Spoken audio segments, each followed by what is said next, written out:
ناکۆکی پارتی و یەکێتی لەسەر بەنزینی 450 دیناری دەتەقێتەوە. پارتی مەرجی قورس بۆ پرۆسەکە دادەنێت. جارێکی تر پرسی دابینکردنی بەنزینی 450 دیناری کێشە و ململانەی قوڵ دەخاتە نێوان تیمی پارتی و یەکێتی لە حکوومەتی هەرێم. لە کاتێکدا هاوڵاتیان چاوەڕێی کەمبوونەوەی نرخی سوتەمەنین، وەفدی وەزارەتی سامانە سروشتیەکان لە بەغدا بە دوو زمانی دژ بەیەک قسە دەکەن.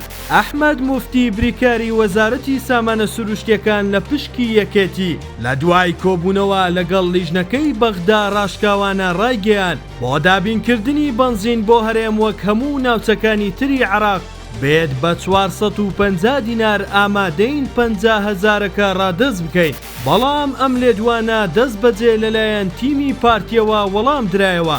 غەزاڵ عوزێر بەڕێوبەری گشتی گرێبەسەکان لە پشکی پارتی مەرجی زیادە بۆ ئاسانکاری پرۆسەکە دادەنێت. ئەو دەڵێت ئەمە تەنها بە مەرجێک دەبێت کە بەغدا 16 دۆلاری تێچووی دەرهێنان و گواستنەوە بۆ هەر بەرمیلێک بدات، وا بڕی نەوتی دابینکراویش بۆ هەرێم بگاتە 140,000 بەرمیل لە ڕۆژێکدا.